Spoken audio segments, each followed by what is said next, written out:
So among different interviewees, depending on their different identities, areas, and backgrounds, there were many complex diagrams showing different timelines of how people felt peace in their everyday lives. Next slide.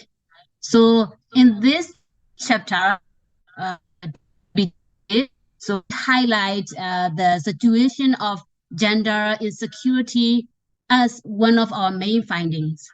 So the gender insecurities which women in this area have been going through during the wartime has never stopped.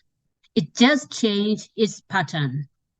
So generally, the ceasefire agreement and its process somehow reduce the fighting in the area and somehow improve the security and the people's livelihood compared with the wartime.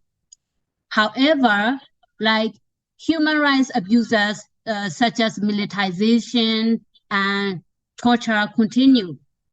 And the new form of insecurity came up along with the increased post-war development projects, such as land grabbing and drug abusers. But the social development still remained in very critical situation with the absence of welfare and also exiting gender discrimination. So these force women to continuously face more burdens of social reproductive responsibilities and gender-based violence. So here are some of the calls from women in Mon State, Mon area, like sharing their experiences of violence over time. So I will not read them out here to save the time. So the next slide. So our finding clearly showed that the politics had shifted from system with, as I mentioned, with social development, but then the people experiences of violence in their daily lives during the wartime had been always survived with different forms, regardless of any type of the political shifts. So people in this area had to cope up with the new insecurities, and at the same time, they also had to keep dealing with their past trauma. So it will not be enough if I just share the how people past experiences are stay in the present with my own words. So instead, I would like to share here what an old woman in her 80s, oh, not 80s, in her 80s from Karenni State as during our interview with her.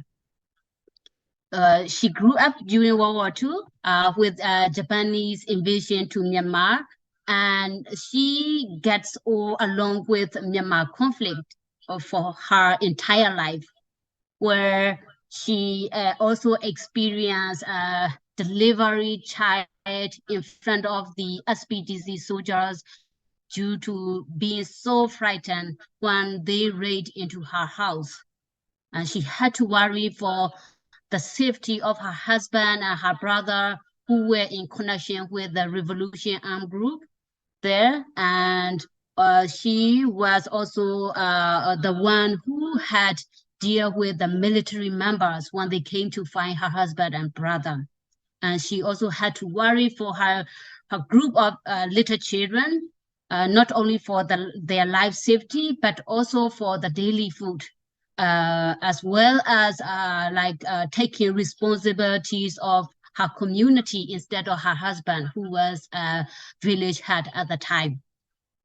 But after ceasefire, she said she pleased with her daily life without running and killing, but being able to live in a lovely house. She said everything was a lot better than before. But she said she only had one problem with her daily life. And what she asked is, do you know where I can have a medicine to cure my feeling of frightening from everything? She was just very simply requesting as if we would know the better medicine for it, with showing her hope in her eyes. So she says she tried to see the doctor for several, but medicine didn't know. So we conducted an interview with her in 2019. Unfortunately, as we have heard, her limited peace did not last long, and she has been running from the current fighting in Karenni state again since the coup. So this is just one story of an old woman, of how she has been dealing with her past trauma until the present time.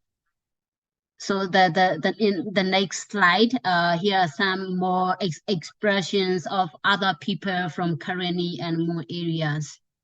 And many other different stories or people life story are highlighted in our book. So we would like to urge you not to miss this book where you can explore a lot of detail about gender transformations during the political transition. And of course, not to skip our chapter 2. Thank you so much.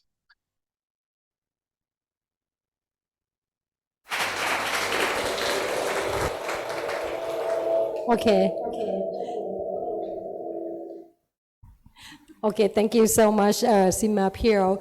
So it's very interesting the way the authors shares the struggles and the power of fightings of the women roles. Now I would like to invite two more authors to come on the floor.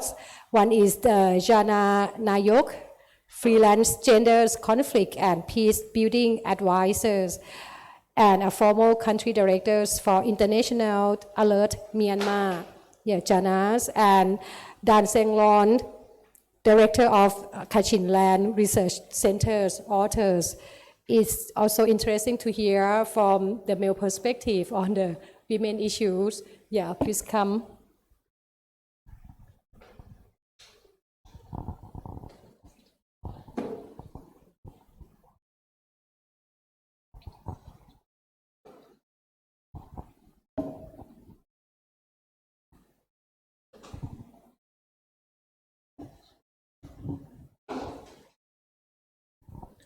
Thank you. Good morning. And quite happy to be back. And the last 2 years has been like, I have been jumping around in the country, and I lost my stable base of reflection and reading and writing. So the last 2 years. So I'm really happy to be back and continue with my first love, which is academic, writing and things like that. And one of the authors said not to miss this book, but looking at the contents and things like that, I have a caveat to declare.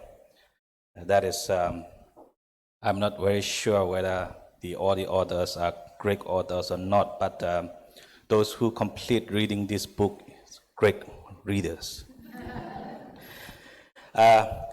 So we'll split like 2 sections. One section I will mainly cover the introductory part of the papers, and then the key findings and recommendations. I think my colleague Yana will continue. And so in summary, what is this book chapter about? This is about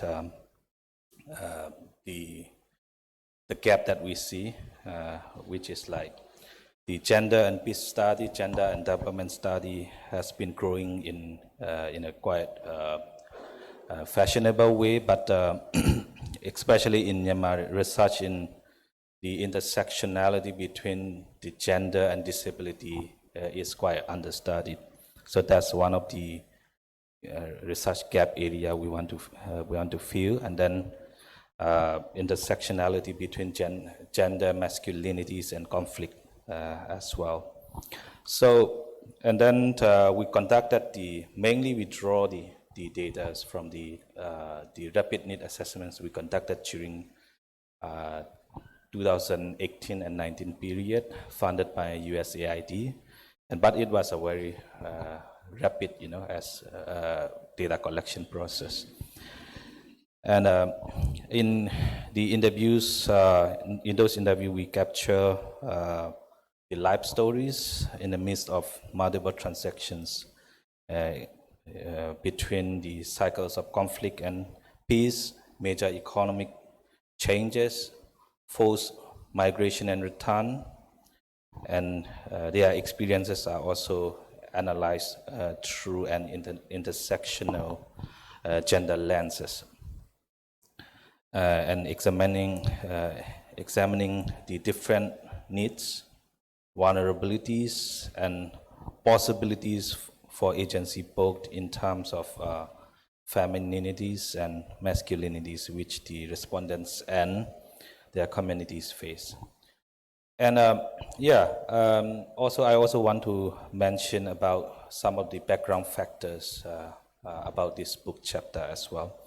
And the second point is like it was conducted during the political background when the renewed conflict started in Kachin State in 2011, the breakdown of 17 years long ceasefire period between the Kachin Independence Army and the Myanmar military. And one of the obvious result of the renewed conflict is the number of internally displaced persons increase in Kachin State. Around that time, when we were collecting the data, it is more than 90,000 civilians has been displaced in the Kachin State, across the Kachin State, both in the government control area as well as the KIO control areas. And also around that time, the nationwide ceasefire agreement and the 21st century Panglong agreement was in the air, but KIO was not a signatory to the nationwide ceasefire agreement, and then did not participate in the 21st century peace process. And around that time, the government also trying to implement a national camp closure policy, which would include Kachin IDP camps as well. So as a result of it, and we also witness a high number of persons living with disabilities due to the renewed conflict around that time, including civilians and former combatants. So the former combatants, the experiences of former combatants, since it's a rapid need assessment, we could not really dig deep, even though we wish to do more. And so some portion of that also included in this book chapter. And the other thing that I want to mention is about the gender, disability, and conflict. Our research used a gender lens to examine disabilities and displacement, and explicitly sought to look at both femininities and masculinities. Though some research on the various armed conflict in Myanmar continues to be gender blind, and then a growing body of both academic and grey NGO literature on women and girls in conflict, and the gendered experiences, especially of civilian, of men and boys in conflict, have been far less studied in Myanmar around that time. Till now, it's the same. So in the case of Kachin conflict, Jenny and his colleague conducted women's the revolutionary, the life experiences of women in the revolutionary family. So it's a great study, and then the impacts of the conflict on IDP women and civilian women more broadly have been documented by various NGOs and humanitarian agencies, but lesser, academic research. So that's part of the reason we want to fill that gap. So, but by any means, this is a very preliminary study that we conducted, and hopefully in the future we could do more on that topic as well. So with that background notes, I would hand over to my colleague Jana yeah.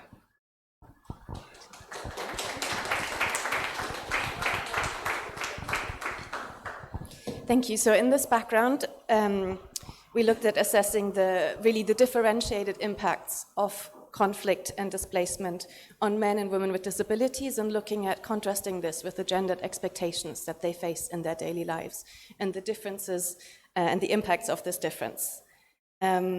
People with disabilities are, of course, very harshly affected by conflict, facing many difficulties in displacement. But at the same time, they're also having very diverse experiences. It's not a homogeneous group. It really depends on many different factors, whether the disabilities are congenital from birth, whether they stem from conflict, whether they stem from illnesses or conflict violence, or whether it's from an illness and lack of access to medical facilities at the right time. It's also, their experiences are also shaped by their gender, by their age, by their location. Are they in a city where they can access education? Is it something that happens at birth or later in life? Does it interrupt their schooling and access to education? All of this has a big impact on their experiences, on their needs, the vulnerabilities that they face, and how they're affected by conflict. There's many quite evident challenges that people with disabilities, especially with mobility impairments, face in conflict and being unable to flee from violence, or relying especially on family members to help to escape from airstrikes or from attacks on their homes. The interruption to medical access has a lot more challenges if you're relying on radical medical support or production of prosthetics.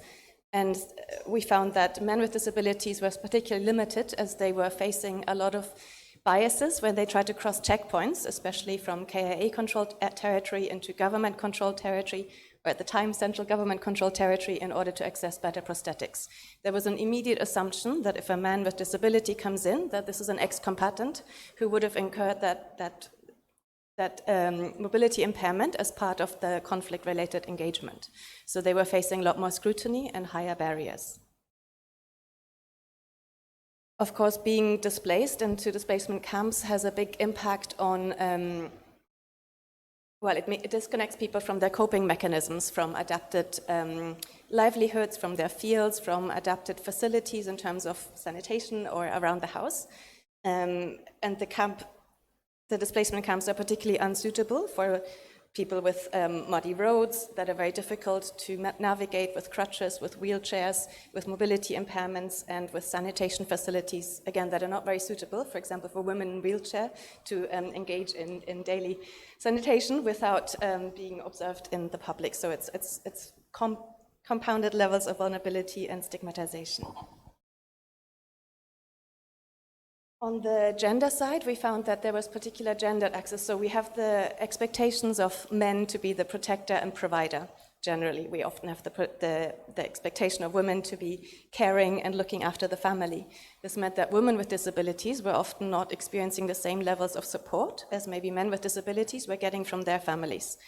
At the same time, men with disabilities were often experiencing higher levels of distress and depression, as they were feeling unable to live up to the expectations to be the provider for the family or to be the protector for the family when they had to be, for example, helped away to flee from conflict by their wife or by their children. So this has a severe impact on the identity and then also on the mental health. The research also found different levels of stigmatization and quite entrenched in the education system, both on the government side and more informal community-based stigmatization in church and communities, that all has mental health impacts. What this internalized, well, this discrimination often gets internalized and then again has a really big impact on the mental well-being and links to depression or to substance abuse, which are general problems. What emerged in the research was that there are certain levers that can help to combat all this, for example, education or the ability to earn an income, to make a livelihood, often has a huge impact on the feeling of well-being and ability to cope. And in the respect that people with disabilities are able to get in their family and in the broader community. So these are initiatives around education and support. Much more is needed. There's various levels of the support services that were being provided at the time in 2018 by civil society, some funded by the government, some funded by church-based organizations. But overall, back then already, it was insufficient to meet the needs. And I think this will have only worsened since the coup and the continued conflict.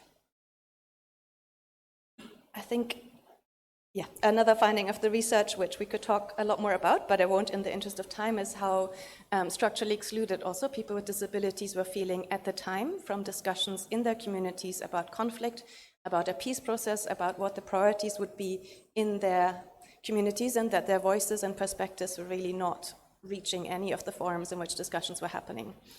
Again, this is something that would not have improved much in the current situation, but a core recommendation, I think, from the findings for the ongoing research and efforts to support communities is to really make sure there is a consistent inclusion of diverse voices, including people with disabilities and their very specific needs. As part of that, we also cannot leave without really putting out a big call for more support, especially to address these vulnerabilities. As we know that with increasing conflict and increasing violence, this is increasingly necessary now, not only in Kachin, but in the proliferating areas of conflict across the country. And there's a real need also for the softening up of the gender norms. So we saw a lot how these overly tight expectations related to gender around very defined and short, kind of very limited expectations for men and women, that was really impacting their mental health and the experiences they were having, the vulnerabilities. So I would generally argue for more education and kind of gender transformation activities aiming to transform the gender norms that are very restrictive, and these have to be informed by disabilities perspectives as well. And this is where I want to hand back to Dancing Lon. Do you want to add some more recommendations and bring it up? Yes, my colleague Yana has covered a lot. And I just want to touch on stigmatization. And I think that's also linked with one of the recent study that I'm currently conducting. So still there is a need for still the disabilities, and women still face the difficulties in education services, and then community and church inclusion, especially the church, the Kachin churches are now, I am one of the individual who want to raise that issue as well. Not just the gender issue, even in the resource extractions and the environmental degradations and things like that. I think the church unconsciously or consciously it's like practicing the double standard. For instance, you are organizing a protest against the rare earth mining in one place, and then you are directly involving in the jig mining area. So it won't work that way. So similarly, you talk about universal love and things like that, but look at the church infrastructure and things like that. It has little consideration for the disabilities and women inclusion. So these are like something that we have to look on, continue our work and things like that. And the other issue is like more and more not just the disabilities and the women, even the IDPs populations are facing increasingly the humanitarian supports, because now most of the CSO operating in the Kachin state are like dysfunctioning, most of them, and then some already scattered, and then some already left the country and things like that. Only few organizations remain in the country. They are also, their future is also not very sure and it's quite grim. So it's a challenging situation now. And yeah, with that, we would be happy for Q&A session.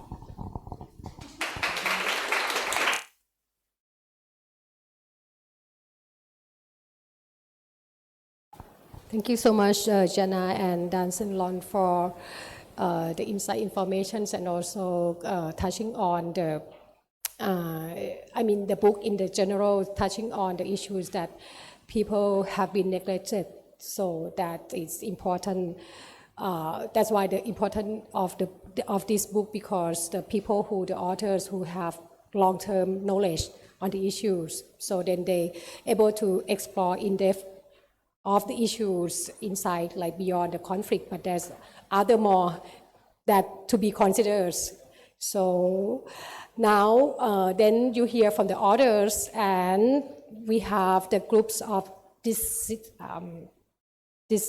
discussants. So yeah, we have now today 3 discussants who would like to share, because these 3 also have lengthy experience working on the issue of Myanmar or the local activists themselves.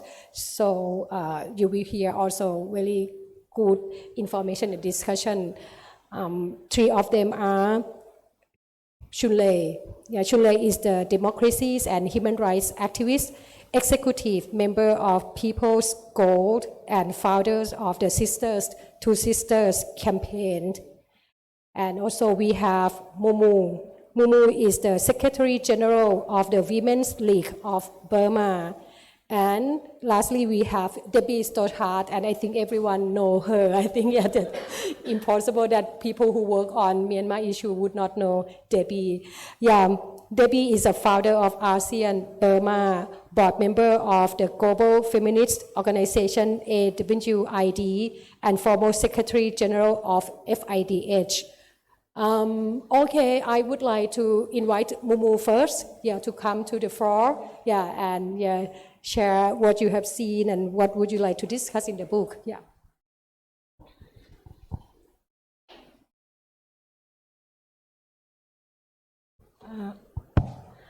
Firstly, thank you so much for inviting me as a Women League of Burma to come and share our experience in terms of the women human rights issue, the gender equality issue in Burma. So firstly, before discussing my opinion, and I just would like to share a little bit about when I see the book. The cover of the book, the photo is taken by the Women Unions, which is my mother organization. So this photo is taken in the 2021 in March 8th, International Women's Day. So in 2021, in March 8th, we with our colleague in Southern Changstek. This is in Southern Changstek. So we are wearing the same T-shirt, and then in the T-shirt we are writing our Tameng, because this is Tameng, our flags, and our victory. So in March, then the women in Southern Changstek, we are gathering, and then we plan to protect peacefully. But in the early of 8 a.m., we are gathering in the middle of the Tongji Township, but we could not even come up to the streets and protect peacefully. And the military junta, they are coming with the 8 trucks in our gathering area. So we have to separate. So this picture is taken there, and it remind me and recall my memories. Even though in the evening of the March 8th that we cannot come to the streets and protect peacefully, but our group, the women, and we just re-strategic again, and then we come up to the streets in the afternoon, in the evenings, and then we just write out loudly that our Tameng, our flags, and our victory. So this picture also recall my memory, and also recall some of my friends how women are smart and strong here. Yes, in terms of this book, it's really a comprehensive book, research book, because I could not read all of the book actually, because it's more than 200 pages here. But however, I have explored the books, and in the books, like it's also comprehensively analyzed on the law, policy, and the structure in Burma, and also not only like law and policy, also the customary practices, and also the structure of the EAO, also including in this book, and also like the case study of the women, the individual experience of the individual women also includes in this book, and I have read it, and it's also like the really good case story. And also in the book, I also see like recognize or mention the significant role of the women in Burma. Their struggles in terms of the role of the not only women activists, women human rights defenders, also the role of the women organization, civil society organization in terms of addressing gender equality in Burma.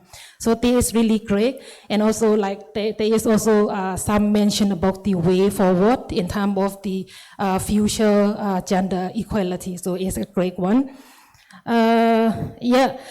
So in book, there are also some in one story I see that like I think women from Southern Chan State, and they said they are not involved in the various decision-making levels or in the leadership, because the community, the people assume that when women are in the leading role or in the decision-making levels, women often make the wrong decision, the delay decisions, and women don't have confidence to make decisions. So the story or the case study that shared by the women in Southern Chan State, actually, women are smart and strong, and they are decisive actually from my perspective. And when we are looking back in the many years, like more than a decade, like women, they play a really significant role, not only in addressing gender equality, but also in pro-democracy movement in the Federal Democratic Union. So they play a really significant role. For example, in the local levels, women, they are negotiate for the community peace. They are the negotiators.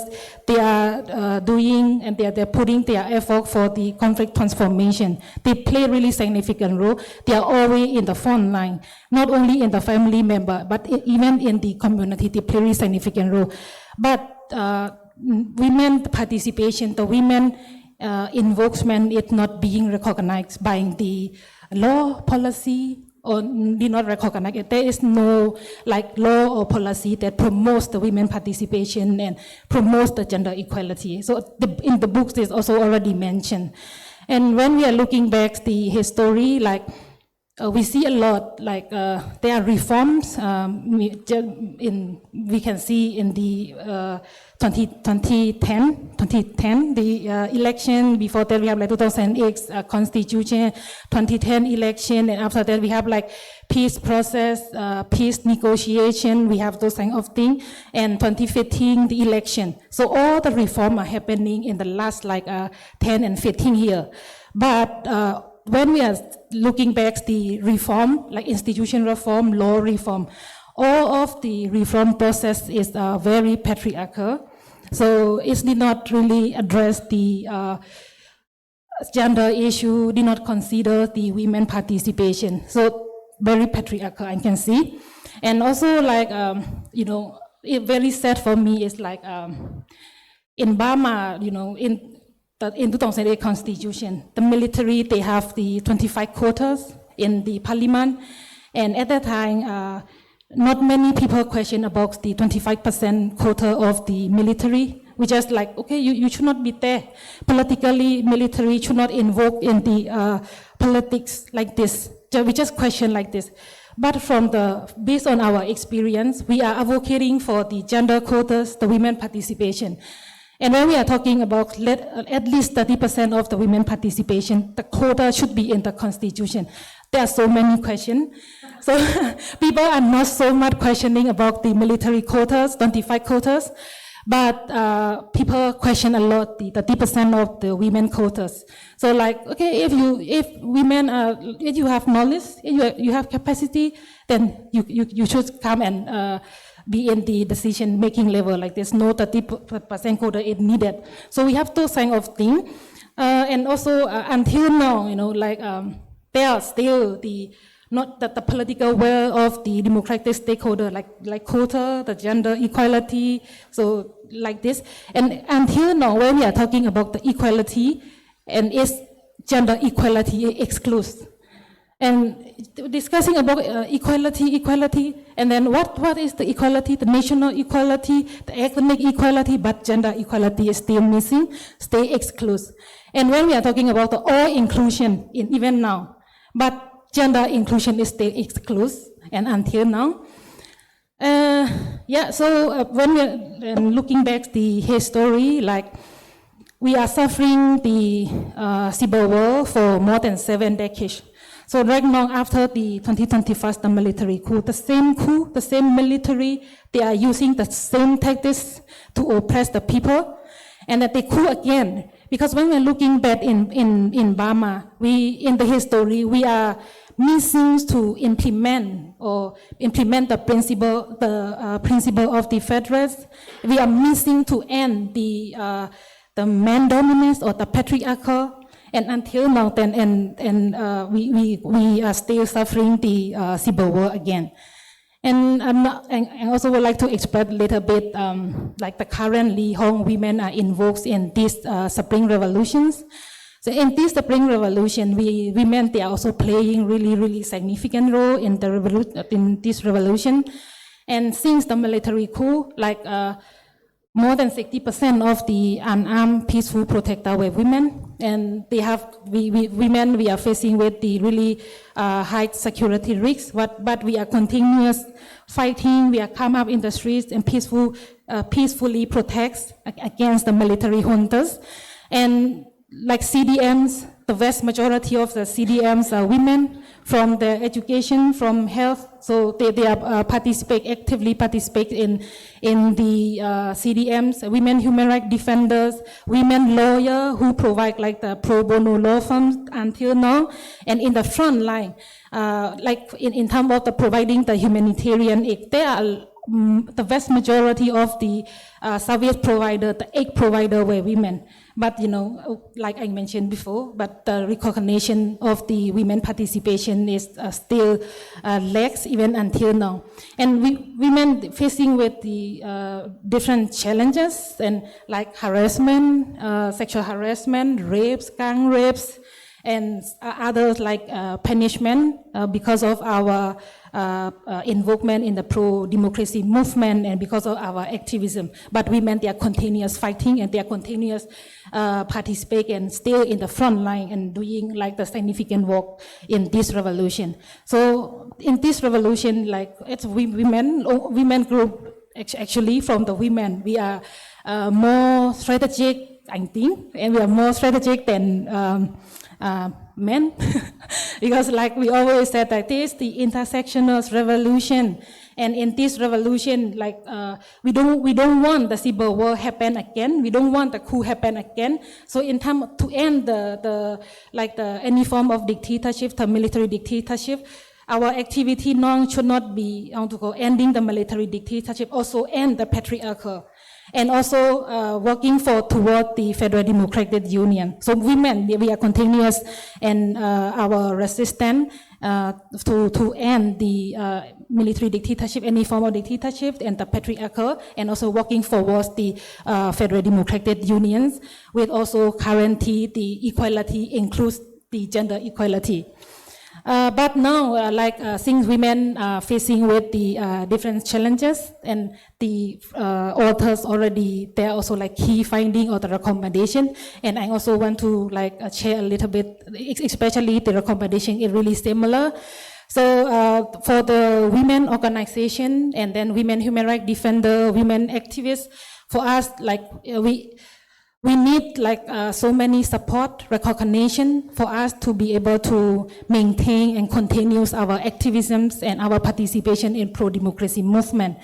So now, like we are, there is the political platforms and then drafting the interim or transitional constitution. So as a women group, also have to advocate for the gender equality principle in the interim or transitional constitution. So the women human rights defender, women civic society organization have to do both in the locals, providing the service, and also in the like national or international in terms of advocacy. So we need like the comprehensive support for the individual women, for the women organization to be able to continue their work, to provide like the assistance in the ground, and also for them to be able to advocacy for the policy change in terms of addressing gender equality. Yes, thank you.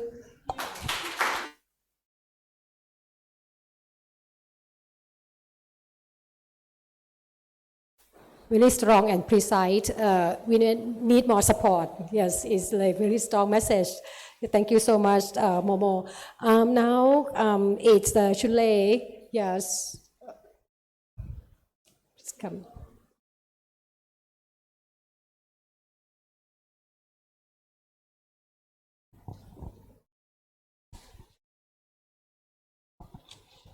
Sawadika Minglaba. It's so nice to meet you all in person, and also so nice to hold the mic. I think this is my first time after the COVID that we are in person holding the mic and speaking to people and face to face. So yeah, it's an honor and a pleasure to be here. Thanks for inviting me as well. And first, I would like to acknowledge some of the things that when I'm here, right? We are under a safe roof and have ability to express myself, have the language, and also have a communicate with you all. We all here, but at the same time thinking of other women who are now in Myanmar who can make here because of their security concerns, as well as who can name themselves because of the security concerns. I'm thinking of all these women in my head, especially who contribute for this book. At the same time, I like to acknowledge the participation of the Men Alliance here. I'm sure that there will be many men who look at the poster and see, oh, this is about women, and they decided not to come or not to show up. But there are women here, there are men here showing up and solidarity with the, with the other contributors, and so I really appreciate that. And this is at the same time, I like to say this February is still a lot of things happen, right? In 2 years, and in February 6th, the garments worker launched mass movement in Myanmar, and if not for these garments workers, 4,000 women on the street in Andrews Coach and Sam holding their lunch boxes. We don't have revolution. We won't have revolution. There are many people telling me, if not, women are not participating in the revolution. What do you think will happen now? Definitely not the revolution, of course. Because of these garments workers, we are here. So I want to acknowledge the participation of the garments workers in the very beginning, and also our revolutions right now is a continuous struggle, not just this 2 years. The garments worker, they were struggling a lot way before. Even now, they might not be on the street, but they are still fighting against the dictator in their garment industry. They're still demanding what they deserve. So, and also Myato Tuekai was shot. She was the first woman protester shot on the February 9th as well. So we were saying, we will fight until all women are safe, all women are recognized and acknowledged, including garments worker and all these who are anonymous, who can't be named themselves, And as well as recently, after 2 years, recently last week, 100 women, more than 100 women in Obo prison in Mandalay, they were violated by the prison authorities.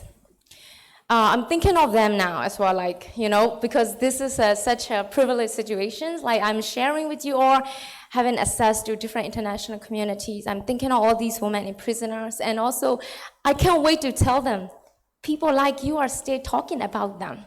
Like, this book is well documented, well researched. It's for them and for our generations. So this is very important. And also I see, you know, in my activism life, people are saying, you are activist, you're not academic. You are academic, you're not activist. There are a lot of divides between that, but this book is a clear example. You see women from different background, academic background, activist background, come together, and it is possible. We are showing that solidarity. We're seeing it is possible that we are integrating all our voices and resources for a better future. This is a clear example that I really wanted to see. And I think our younger generation should keep this example. The academic shouldn't stay just academic, also talk to the people on the ground. And the people on the ground also should work together with academic people to voice amplify and make sure all these are in, you know, theoretically research and detail, you know, so that it can be well translated into policies for the better future. So, as Sister to Sister, as a member of Sister to Sister, I never thought I would be a part of a women's organization, because I know there are many women's groups doing a lot of work, and I stay in the political coalition since 2016. But with the coup situations, I think we need to organize more, because there are many women who can't organize anymore because of security concern, because of their strong activism in the past. They can't go up anymore. They have to stay low profile. So that's how we gather among ourselves. But I want to tell all of you that there may be people who think we are not from Myanmar. So maybe, you know, it's not that good enough that we start up and do things. But I would say, sister to sister, at our group, I can say for my group that we believe our sisterhood go beyond boundaries, nationalities, gender identities. So as long as you are in solidarity with Myanmar, if you are against injustices and violation against women, violence against women, you are our sister, you are our brothers, you are our alliance. So that's what I want to acknowledge as well. So, and at the same time, I like to say there are ongoing challenges. I'm so glad to see one of the first chapter of this book about war and village tract administrators, women on the ground. Because before the coup, I was, in January, the whole January, I was so busy because we were planning for war and village tract election again. That was supposed to start in February first week. And we were printing out all the different voter education pamphlet to distribute the whole nation. And I was leading a campaign for the right to vote in the grassroots level for women, for young people. You know, Myanmar has universal suffrage. 2008, there were like people voting in 2008 constitute any election. But in war and village tract administrations level election, only one per household can vote. That means only one. Who is that one? And we advocated in the parliament that everybody should vote. Everybody have their own opinions. We should elect our own administrator. And they say, no, only one. And that one always goes to men, especially their fathers, the head of the household. So there were only 100 women administrators out of 13,000 administrators. So if we can't highlight the role of women administrator or women leadership in the grassroots level, I think we don't have strong foundation for for democracy. We'll never have strong, but people say, oh, parliament, big building, and like, oh, dialogue, shaking hands, and all that. But on the ground, if we can have strong leadership of women or grassroots democracy, then it's not good foundation, we're gonna fall off. And that's exactly what happened. But now, good news is, we are on the right track now. No more 2008 constitution. Could be scary, because there is no constitution, but now on the right track, we are now imagining what is our potential. We already have our imagined dreams. Now we are actualizing it. Like it or not, we are already on the way, halfway towards our federal democratic nation. And so many women on the ground, grassroots level, should also be informed at the same time about the improvement and development in the political arena, in the NUCC or NUG, so that, the grassroots civil society remain inside the country. You know, many civil society, of course, left, many NGO left, maybe people we know, but there are so many civil society who can afford to leave. And they just remain inside, including my civil society organization called ACDD. We are 14 civil society coalition, all of them inside. I'm the only one advocating for them in the border region. They are stay there. Many civil societies stay there. You may not see them anymore because they change their name, even their own names. They change the organization names, but they are stay there, operating silently. They're waiting for the time to organize better, to mobilize the grounds better. So we need to acknowledge that they are stay there so we can stay communicate, and also this kind of book should be translated into Burmese, if that'd be nice, like each chapter can input them, in Burmese or in different ethnic languages, I don't know, that would be nice. And we should translate this kind of book into audio version, video version, to communicate well to the grassroots people. Yeah, I think, so our revolution is not yet feminist, so let's try to make it more intergenerational, intersectional, that with respect to individuality and self-autonomy of each individual, then it will be feminist and it will be for the federal democratic nation. Not just about the women, but also women inside the military as well. There are also different violations inside the military, and they don't even have a voice, or they don't know what is human rights, what are women's rights. Many women now defending the military, women soldiers, women sergeant, and their wife of the people soldiers are now influencing their husband to do the right thing in where they are. Their roles very important. So if we can integrate women in these background, even in the military, we see enemy, but they are still human. They are still women. If we give them a chance, if we give them alternative, if we give them an insight, they will do the right thing and where they are. So until then, we keep on, we march on. Thank you so much. I know this book is not just written with the sweat, but also with tears. Amid all these challenges, our sister, I can't believe how you know, all these challenges and all this concern, and that you made it happen. Thank you so much.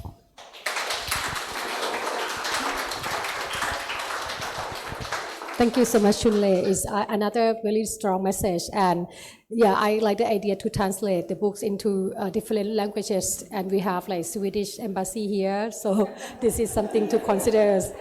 Okay. Yeah, Debbie, I know you want to fill the gaps. Then, yes, it's your. Thanks. Thanks for having me here. And once again, congratulations to Jenny and Elizabeth, but to everyone who contributed to the book. And thanks to everyone for being here. You know, I was very moved when Shunle mentioned the women who can't be here. And I wanted to acknowledge that regardless of all the challenges and all the violence, and like what would seem to be insurmountable obstacles, it's been solidarity of women across class, across religion, across geography, across ethnicity, but also across nationalities, as in all of us. I'm not Burmese. All of us being part of this movement and supporting each other.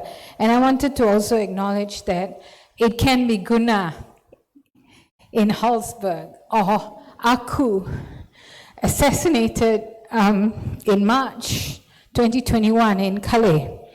These are our fallen sisters. These are our sisters who contributed to the road that all of us are on. They have contributed to our revolution, because this is not only a revolution of Burma, it is a revolution of women. And we also have to remember our sisters who are in jail, including our lesbian and transgender sisters who are in jail, who are in camps, who are in interrogation centers. We're here for them. And we need to also understand that regardless of what happens, we have to keep on going. And that's why it's so important to ensure that there is intergenerational feminist leadership. The transition of Burma has been compromised. It was first win the revolution and then think about women. That was from 8888. Women said no. They still kept at it.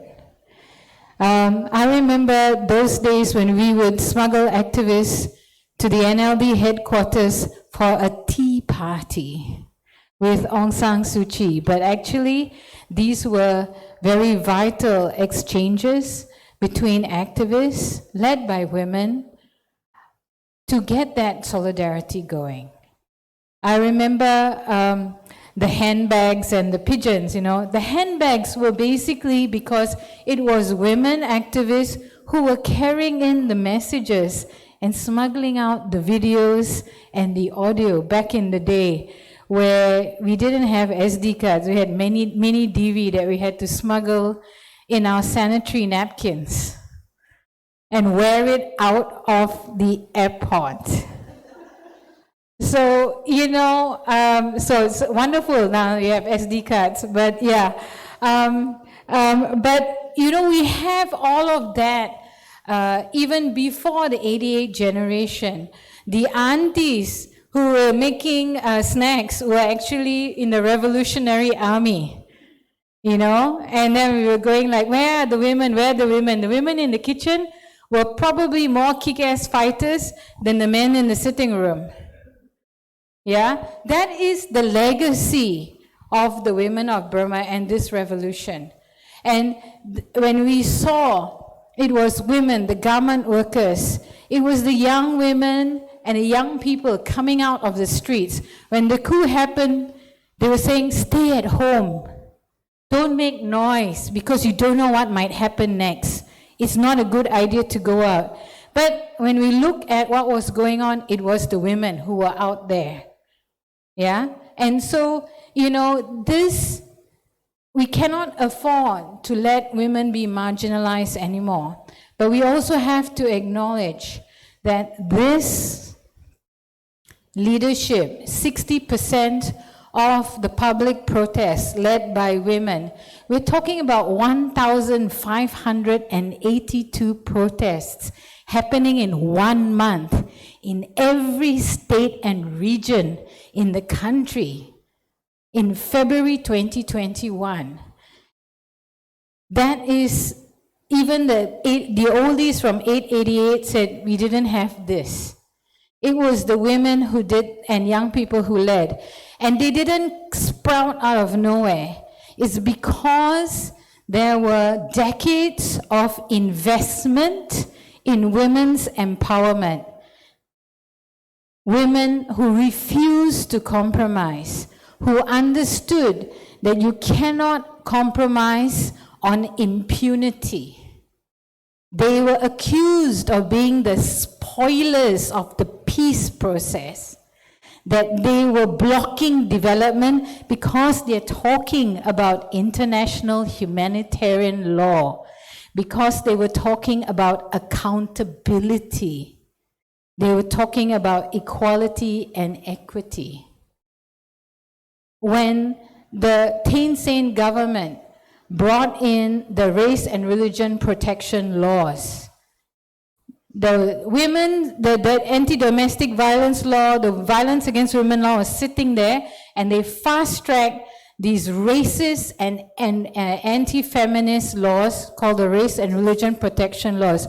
The ones who stood up and spoke were the women. And then they were harassed, sexually harassed for doing so. It was when the Rohingya genocide happened, it was Karen women, Kachin women, women who actually stood in solidarity saying this is impunity, this is sexual violence against, this is sexual violence, gender-based violence, we cannot accept it. And they were scolded, saying, mind your own business, but still they stuck with it. So, you know, all of those kick-ass feminists were considered spoilers, barriers to peace and development. And it was also international governments who put them, who felt it was inconvenient to have those feminists in the room. So now, what we learn in this revolution is that we cannot compromise. We need to keep on investing in women's, not women's participation. We need to keep on investing in women's leadership. So we have more momos and more shunleis. Because this is where the destiny of this country lies. We cannot afford to have a peace talk where everyone, all the men shake hands and smile and start carving up natural resources again as a bribe for peace. This is no more compromise. When yesterday I was in a webinar with somebody and they talked about hard line. And I said, your hard line is my principled. Your moderate sold out this country, pandered to the military, tried to bribe them into not holding a coup, and the coup happened anyway. The appetite of women and the public is for justice and accountability. And we're not just talking about accountability for war crimes, crimes against humanity, and genocide. We are also talking about accountability for violations of economic rights. So what can we do now? What's the next step? Stand with the sisters.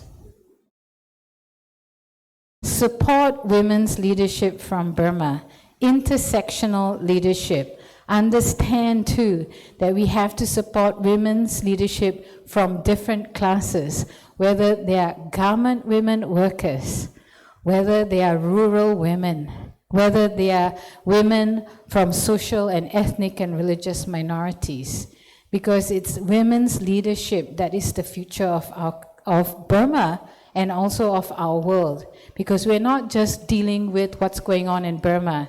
We have to understand climate change also is an existential threat. And women in Burma are dealing with the impacts of climate change, COVID, conflict. They are dealing with so many challenges and they haven't yet given up. And we need to stand with them. Thank you.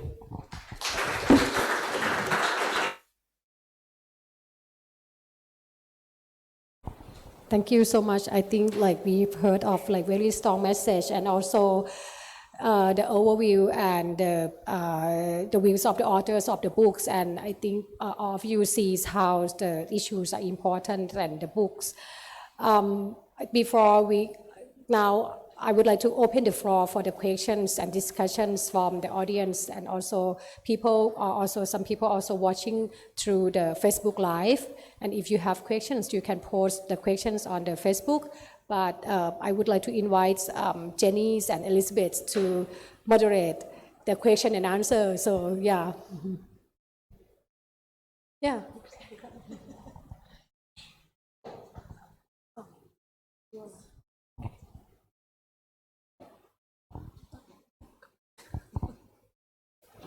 There we go. Thank you, everyone, so much. Thank you to all the discussants. It was really moving to listen to you, I think. Now is the time to open up for questions from the audience. So maybe we can start and see if we have any questions in the room. Yeah. Hi. I'm Maureen Ung Thwin, and retired activist. I mean, not really retired activist, but retired funder. My question is, how linked are you to the worldwide women's groups, action groups?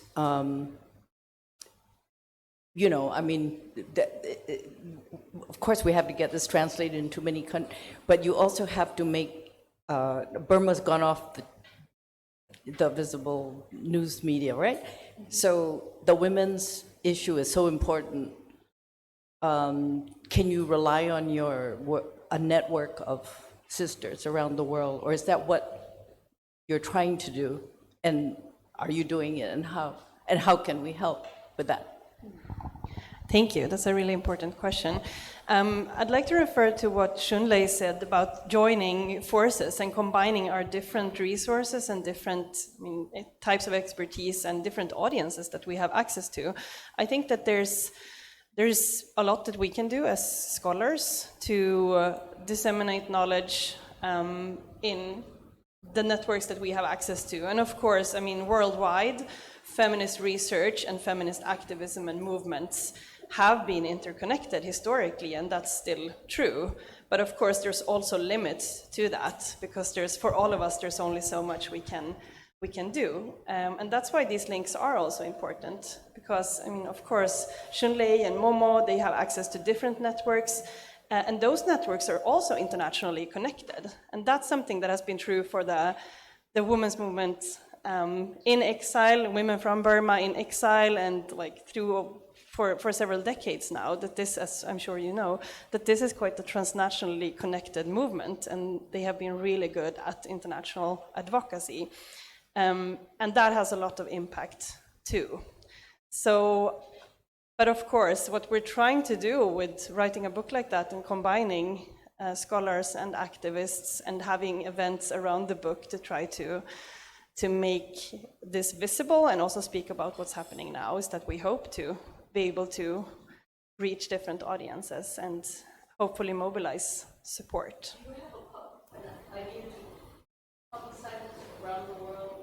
It is published. We have had book events in Stockholm, in Sweden, in Chiang Mai, and now here. And we will also present this book in a number of different conferences in the US, Switzerland.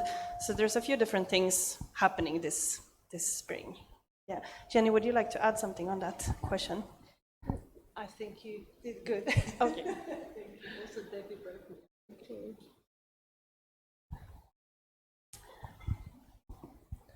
I guess you will let us know if you see questions from online.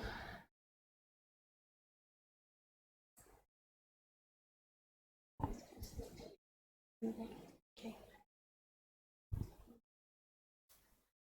Any other questions from the room? If you want to ask questions to Jonna and Donsang Lang, that's also okay. And I think we still have Sinmar Pugh with us as well. So, or to the discussants, I'm sure.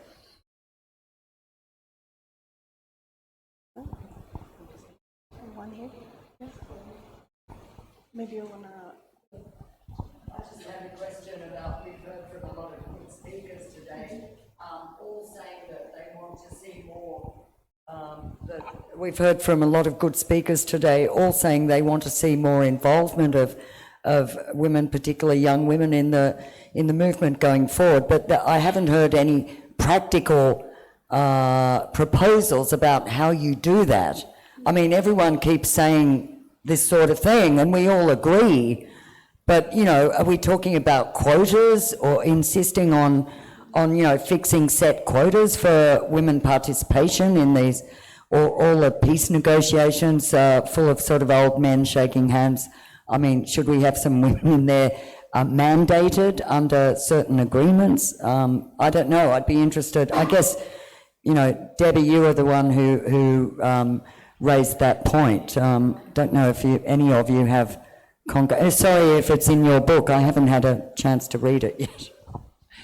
No, that's, I wouldn't say the book covers that in relation to the current situation that we have now. I think I'd like to refer this question to our discussants, if any of you would like to pick up on that. Thanks for the question, Gwen, and I will start first by, I know Momo and Shunwei have a lot more to say. There have been creation of safe spaces for women to do trainings, and that's been disrupted by the coup and the security situation on the border. So I think for very practical steps, we need to actually ensure that women leaders and their sisters, the women activists, can continue their work safely without threat of arrest or harassment or being forcibly sent back to the junta. So I think that's one very practical thing. In places like Southeast Asia, when we talk about scholarship, there needs to be more scholarships for women, so that not only can they have access to training, but also safety, that student visas can grant them, that they are able to stay safely. Most of the countries in this region are pretty awful when it comes to dealing with asylum seekers and exiles, and we need to actually ensure that there is protection for human rights defenders regardless of their nationality.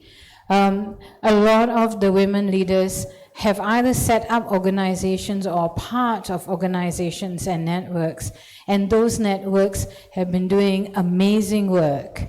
Shunei is talking about groups that have transformed themselves strategically and stayed in the country, but there are also groups that are transversing different borders and sustaining each other, and we need to resource those organizations.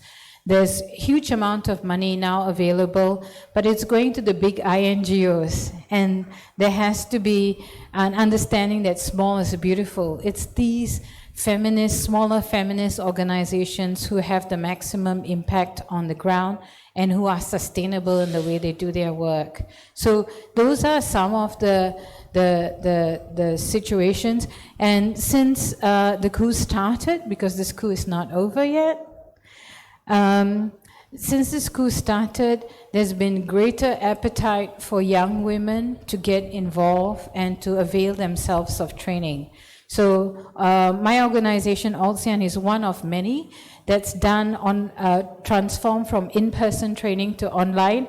And so in those kinds of situations, sometimes we have to watch the weather. Why?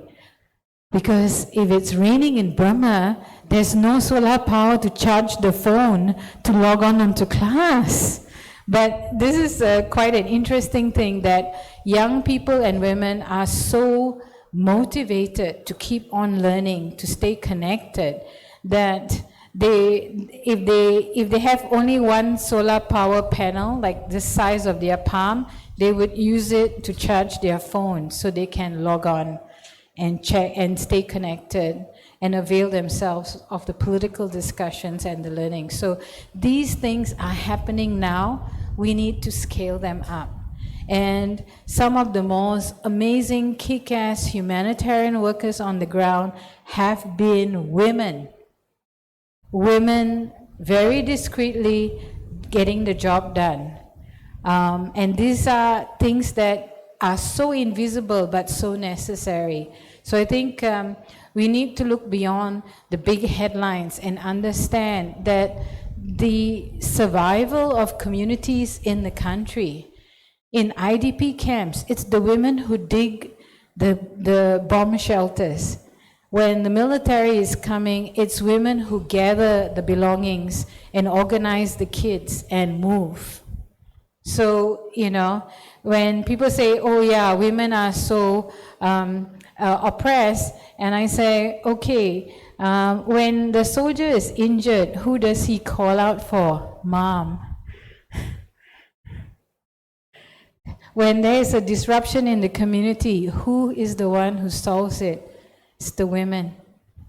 So I think women also need to recognize that men need women more than women need men in the society, because it is the women who keep the community going. And I think, so there's so many practical steps, and all this work is happening. Some of it is more discreet because of security issues, but it is happening. It's like truffles, you know? When truffles, they seem to pop up spontaneously, but later on, the botanists and the researchers and scientists realize they're all part of a big underground network.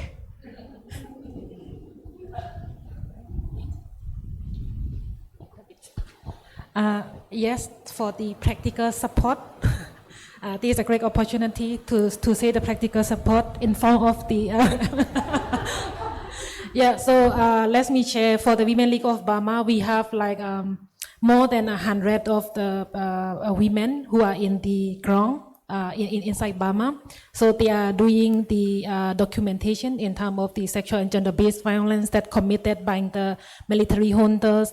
They are providing the humanitarian aid to the IDP. They are providing the support to the CDM, the safety and the safety support to the women human rights defenders. So we even though we are here, but our colleagues, more than hundreds of them, they are doing the really how to call it, the high-risk security work in the community levels. So we need support, because in terms of the documentation, especially like Debbie mentioned, in some of the areas we don't have like electricity. For example, in Krenny State, the forecast strategy being practiced by the military juntas, no electricity, no internet. But for us, like our members organization, they are in these areas and doing the documentation of the human rights violation. And this is really, really important for us, for the advocacy in terms of the policy change and advocacy for the justice and accountability. So we need like the safety and security support as well, and the financials and others technical support to the people who are in the ground, especially women who are doing the documentation and providing the humanitarian assistance. And also the Women Lead organization. After the military coup, you know, most of them stay inside, and some of them also like in the border area in the exile, let's say. So it's really difficult for the Women Lead organization to operate in this crisis situation, because you know we did not expect the military coup on February 1st, 2021, but you know military they seized the power, and then we have to run immediately. And then we have to continue our activisms and our movement in the pro-democracy. So support the Women Lead organization is really important, especially for their operationals. Because now, you know, we want like a truly flexible funding for us to be able to operate our organization. So this is really important. And one thing is another practical support is the capacity support to the women who are in the different levels. We are advocating for the policy change.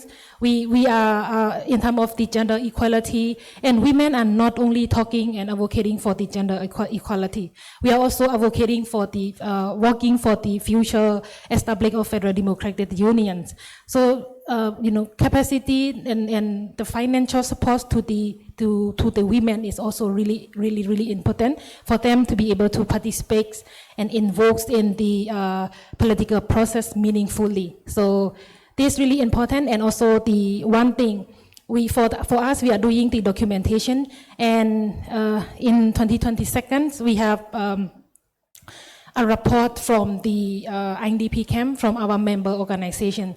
There are a huge number of the children who have like they are underweight, they are really, really small, underweight, right?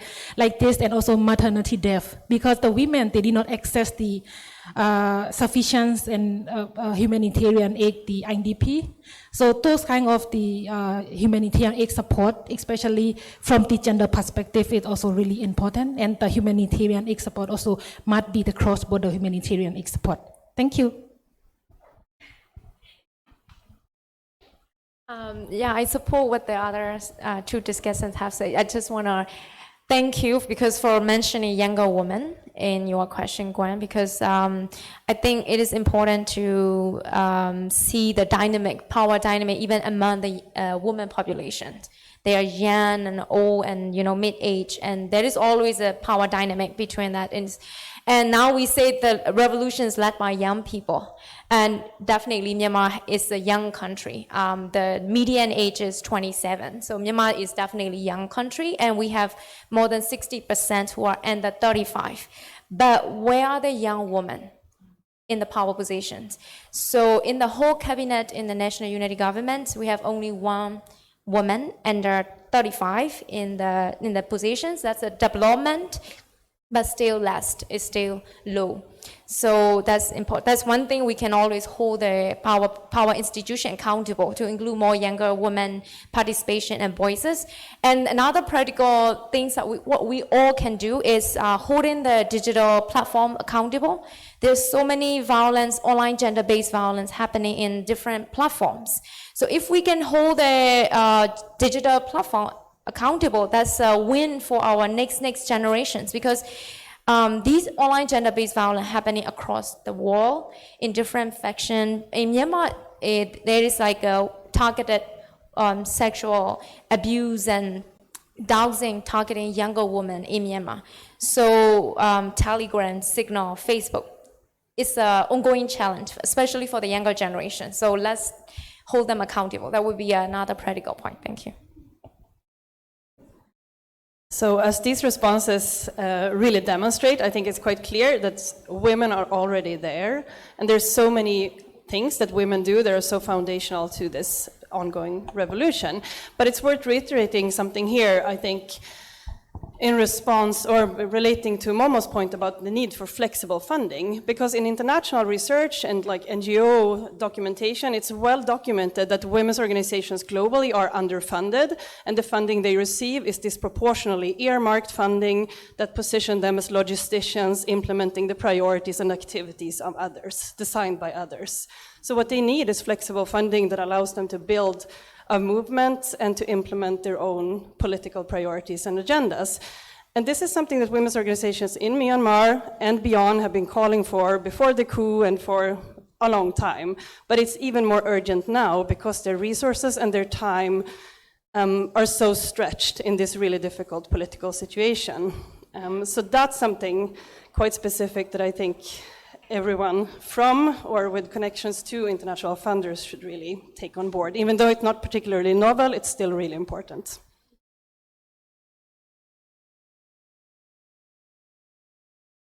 Yep. Thanks.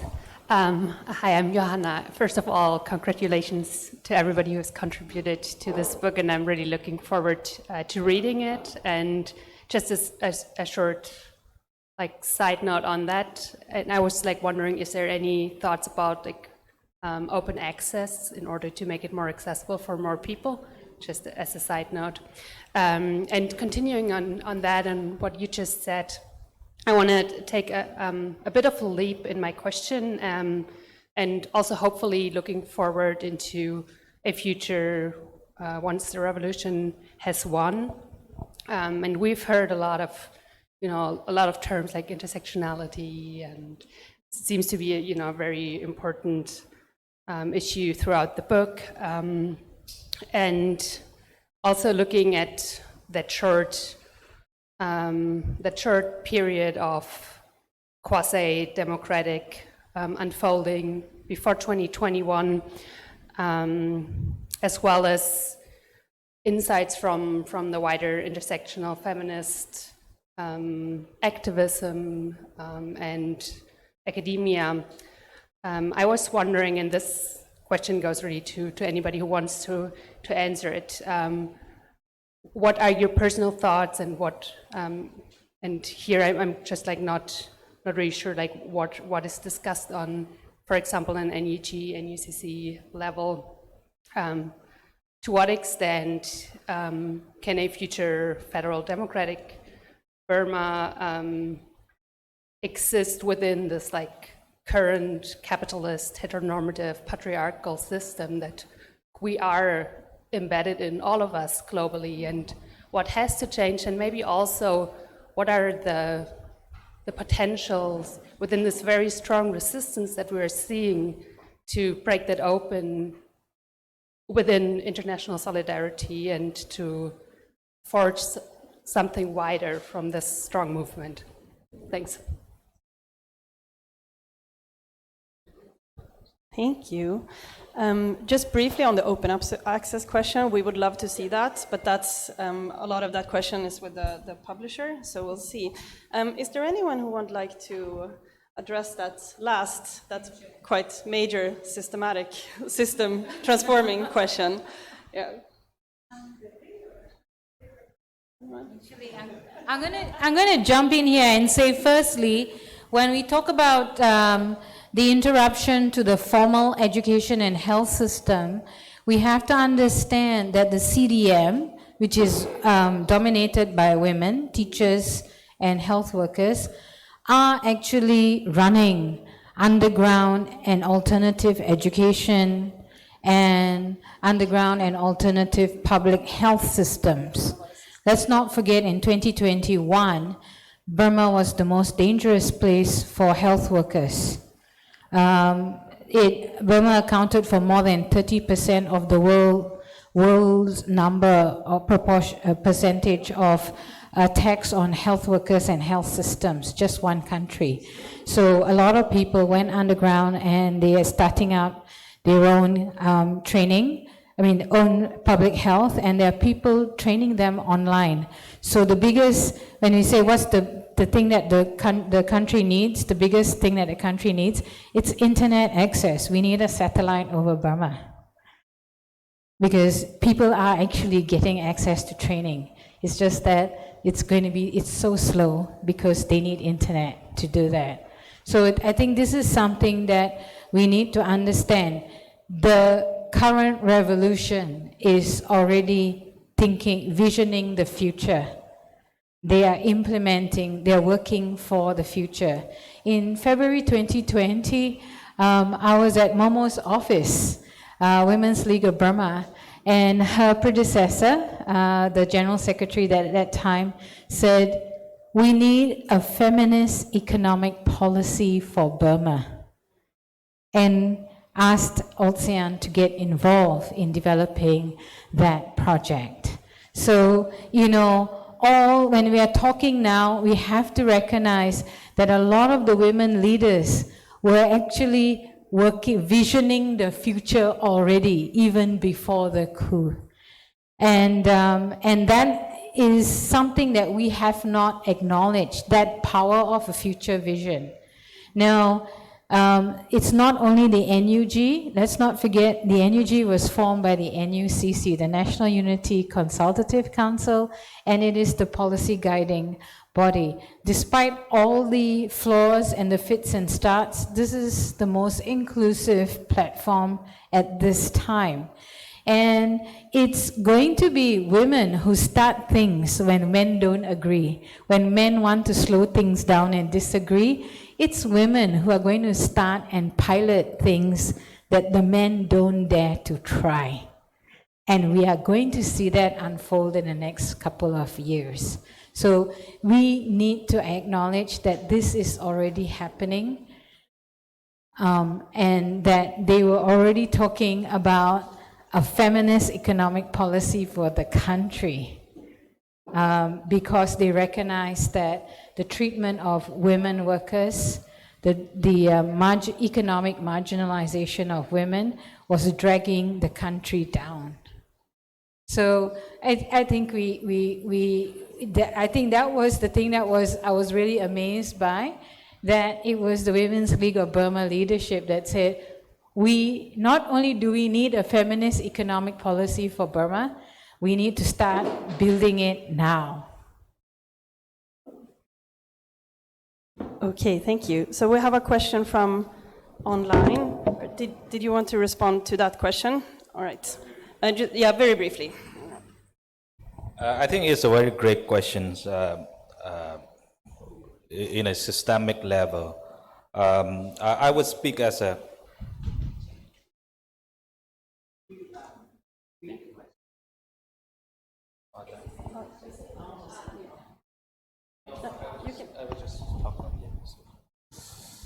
One and a half year, I participated in the NUCC meeting before it was formed.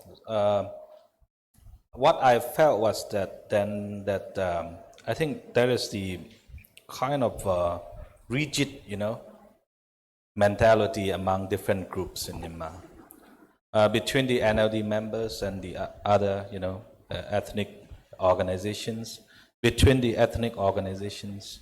So I think I had I thought about it a lot. So what we need is like transcendental, kind of sentimentality that we need in Myanmar. For that, I think we will have to put a lot of investment in the education, especially for the youth, which is like creative, which is quite embracive kind of thing, and then thinking beyond the line, thinking beyond the boundary, thinking beyond the rigid compartment. So I think that's one of the longer term need for the Myanmar future, talking about the federal democracy.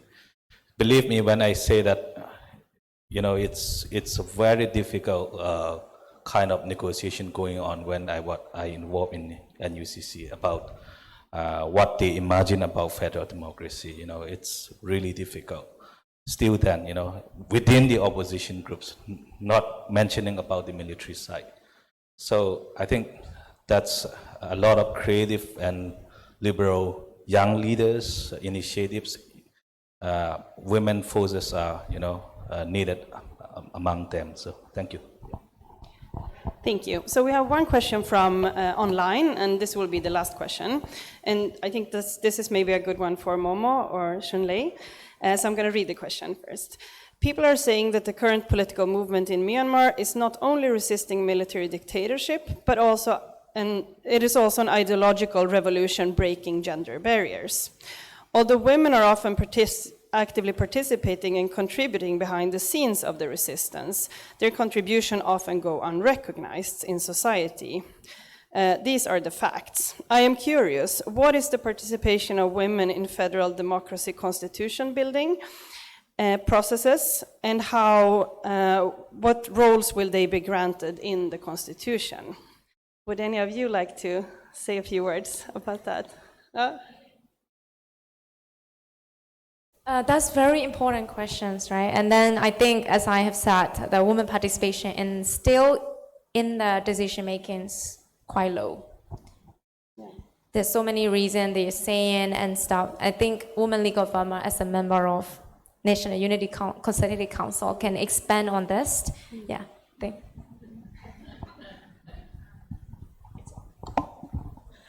Yes. So the role of the women participating in the signing Federal Democratic Union is really important, but we are still struggling for the meaningful participation of women even in this current current movement. And different stakeholders have different understanding and different political will in terms of the meaningful participation of women.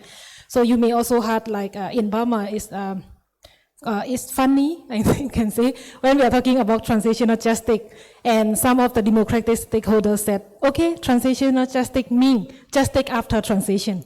That is how they understand. And when we are talking about gender equality, the women participation, and they said, first we need to end the military dictatorship first, and then after that, then the women participation in gender equality will follow on. like this. So we are still struggling. And even in the NUCC or other political platforms, even there is like the provision in terms of the women participation, at least 30% of the women participation. But in different democratic stakeholders in their individual organization, there is no like proper or comprehensive strategy or policy to promote the meaningful participation of women. That's why that we could not see like the enough and the meaningful participation of women in the designing of Federal Democratic Union. It's really important, the role of the women, because when we are talking about federals, without considering the participation of women, the population of women are more than men as well. And women are not only the victim of the civil war, they are also the solution of the conflicts. So without considering their rights, their concerns, then I cannot imagine that what kind of federal that we are going to establish. So it's really, really important to promote the role of the women participation in it by guarantee with the policies, law, and also other programs and other support for the meaningful participation of women. Yeah, we're still struggling for this, and we need like the solidarity and support for the meaningful of the women participation. Thank you. So before handing back to you to close, I'd just like to say on behalf of Jenny and myself, thank you so much for coming, and thank you so much to the Fort for helping us organize this fantastic event, and thank you to all our contributors and discussants for being part of it.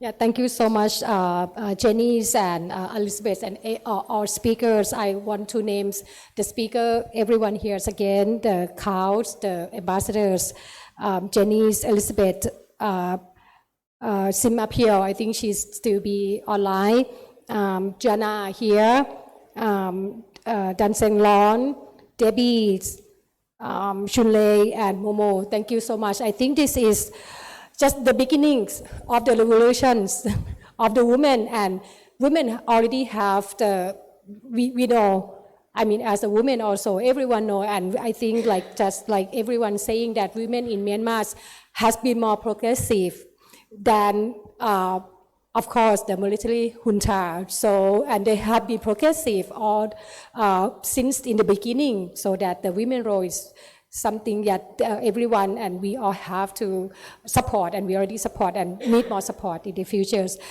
The books is downstairs, yes, and you get a special price today, 20% discount, yes, 720 baht. So if you want to get the book here downstairs, yes, special price. And the Fort is the Puttani Kangkan is as the director of the Fort. The Fort is the space for change maker in Southeast Asia. The place is to support people like you, people who want to do the change makers, small people. So everything at the Fort has meaningful, including the snack and break that we have it downstairs.